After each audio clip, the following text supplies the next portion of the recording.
Course करके अब ये मेरे पास नौकरी लग गया, मतलब पहले से कर रहा है 8-10 साल से वहां पे काम, उसने सिर्फ एक सर्टिफिकेट देना है, तो वो मालिक कह रहा है तुझे उस सर्टिफिकेट का 1000 रुपया दूंगा मैं। अब वो तो फटाफट अपने मालिक से जाएगा, सर्टिफिकेट का 1000 रुपया मिल रहा है, वो तो काम पहले से ही कर रहा है ना, लेकिन अब वो क्या कह रहा है कि मुझे काम अभी मिला ये कोर्स करने के बाद। तो भाई आपने उसका कौशल विकास योजना में किया और वो कोर्स करने के बाद आपको सर्टिफिकेट दिया, आपको जानकर हैरानी होगी कि बेचारे बच्चे को तो मिला 1000 रुपया 500 रुपया, और जिसने कोर्स करवाया था उसको नौकरी लगने के बाद 15,000 रुपया फिर ट्रांसफर होगा। ये किसी को नहीं पता ना। सोचो कितने 1000 करोड़ का घोटाला था, एक भी आदमी का कौशल विकास नहीं हुआ, एक भी आदमी का नहीं ना, और खाते में जोड़ दिए। कितने लोगों को रोजगार दिया, नाई की दुकान पे, किराने की दुकान पे, फलाने की ढिमकाने की। आपके आसपास है कोई सा सर्टिफिकेट लेने वाला? है ना? हाँ, नगर सेवक लोग देते हैं। ठीक, अब आगे, इससे आगे कहानी बताता हूं। अभी इजराइल में लोगों को मरवाने के लिए लेके जा रहे हैं, और वहां पर क्या कंडीशन रखी है कि वो PMKVY वाला कोर्स किया हुआ होना चाहिए, प्रधानमंत्री कौशल विकास योजना वाला कोर्स किया होना चाहिए। समझ गए? अब उनको इजराइल भेजना, तो लोगों को लगेगा क्या कोर्स निकाला था यार, विदेश में नौकरी लग गई, लेकिन वो असल में विदेश में नौकरी नहीं लगी है। असल में अब क्या होने वाला है वो आपको इस आगे के सेशन में बताएंगे हम, कि आपको विदेश क्यों भेजा जाता है। विदेश भेजने की प्रक्रिया बड़ी कमाल की है ना? शायद आपने इस नजरिए से कभी नहीं देखा होगा। आप सोचो, महाराष्ट्र में कितनी बेरोजगारी है? कितनी है? कम है कि ज्यादा है? ज्यादा बेरोजगारी है। फिर बिहार का आदमी यहां क्यों आता है? यूपी का आदमी यहां ना क्यों जाता है? मेरे हरियाणा से भी आते हैं, राजस्थान से भी आते हैं, बैंगलोर से भी आते हैं। अगर यहाँ बेरोजगारी ज्यादा होती तो यहाँ क्यों आते भैया? बांग्लादेश से भी आते हैं ना यहाँ, तो पश्चिमी बंगाल से, वेस्ट बंगाल से भी बंगाली भी रहते हैं यहाँ करके। तो अगर बंगाल में बेरोजगारी, वहां मान लेते हैं कि वहां बेरोजगारी थी, वो बेरोजगारी के हालत से छोड़कर किसी दूसरे बेरोजगारी की जगह पर क्यों आएगा? और कमाल की बात बताऊं मैं आपको कि बांग्लादेशी आया था बेरोजगारी को छोड़ करके, लेकिन बांग्लादेश उसमें बंगाली आया था बेरोजगारी का इलाका छोड़ करके, और उस बंगाली के इलाके में बांग्लादेश से आ रहे हैं रोहिंग्यास। नहीं, अगर पश्चिमी बंगाल में, वेस्ट बंगाल में अगर बेरोजगारी होती तो रोहिंग्या को कहां से मिलेगी भैया?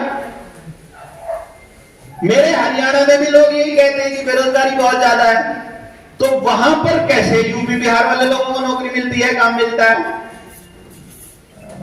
अच्छा, कमाल की बात बताता हूं, रिपोर्ट पढ़िए।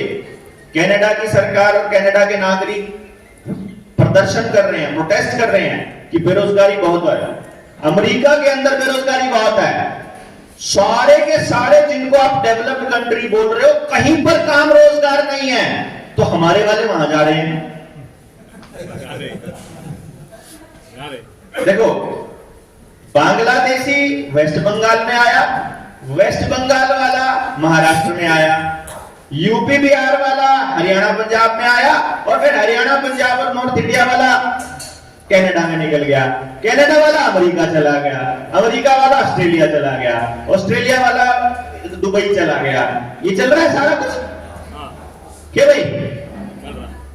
मतलब ऐसा कैसे हो सकता है कि एक जगह पर बेरोजगारी है और वहां के लोगों को रोजगार नहीं मिल रहा, लेकिन दूसरी जगह से आए व्यक्ति को रोजगार मिल रहा है ना? अब इसका दूसरा एक और एंगल दिखाता हूं। सरकार गरीब लोगों को मकान बांटने का वादा कर रही है, दावा भी कर रही है। गरीब लोगों को मकान दिए जा रहे हैं, फ्लैट दिए जा रहे हैं, लेकिन जिनके पास ऑलरेडी मकान है, ये सारे अपने नीलामी रुकाने के लिए यहां जनता सरकार मोर्चा में आए हुए हैं।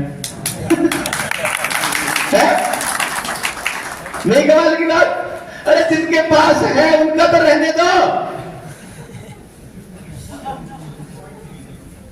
पॉइंट टू बी नोटेड बिलोड, है कि नहीं? गजब गजब साइंस है ना, साइंस सरकार की,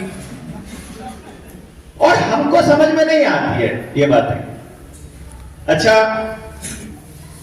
ऐसे ही आपको बहुत सारी चीजें खुलेंगी कि यार असल में ये पॉइंट क्लियर नहीं हुआ था। कर्जा माफ करने की बारी आती है, नीरव मोदी का हो गया 8,000 करोड़ रुपया, तो विजय माल्या का ही हो गया था। नीरव मोदी का कितना था? 5,000 करोड़ था कि 15,000 करोड़ था? सुभाष चंद्रा का था, अभी अभी था 5,000 करोड़, तो उसका ताजा था, उससे पहले बड़ा था। अच्छा, कभी किसी का 156 करोड़ का, तो ये तो मतलब छोटे छोटे 156 करोड़ तो बहुत छोटा अमाउंट है ना। अभी रिलायंस का 10,000 करोड़ कर दिया, कभी 15,000 करोड़ अमेजन का कर दिया, कभी 50,000 करोड़ किसी का कर दिया। ऐसा करके मान लो उन्होंने लगभग 200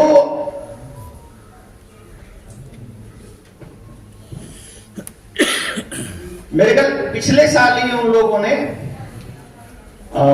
25,000 करोड़ रुपए का कर्जा तो एक ही व्यक्ति का माफ किया था। और कैलकुलेशंस करोगे ना तो आपको मालूम पड़ेगा पूरे भारत के, आपके महाराष्ट्र में, विदर्भ में बहुत सारे किसान आत्महत्या करते हैं। सबसे ज्यादा पूरे भारत में अगर कहीं किसान आत्महत्या कर रहा है तो वो विदर्भ का कर रहा है। अगर मैं पूरे भारत के किसानों का कर्जा लेता हूं, उसका कैलकुलेशन करता हूं और ये कहता हूं कि जो उद्योगपतियों का पिछले 5 साल में कर्जा माफ हुआ है, अगर उसके साथ कंपैरिजन लगाऊं तो मैं ज्यादा नहीं कहता, कम से कम हमारे सारे किसानों का 10 बार कर्जा माफ हो सकता है उतने रुपए में। उनका इतना कर्जा माफ कर दे सकता उद्योगपतियों का कर्जा माफ क्यों करती है? ना जी ना, फंड तो यार हम दे देंगे सारे मिला करके। अगर हमारा कर्जा माफ करते हो तो जितना माफ करते हो उसमें से परसेंटेज लगाएंगे, उद्योगपतियों से फालतू दे देंगे हम। देते भी हैं जी, साल में देते तो उनसे, और जो हम टैक्स देते हैं उस टैक्स से ही तो वो लोग उन उद्योगपतियों को मतलब पैसा देते हैं। किसानों से खेती छुड़वानी है, किसानों से खेती छुड़वानी है, एक बिंदु ये हो गया।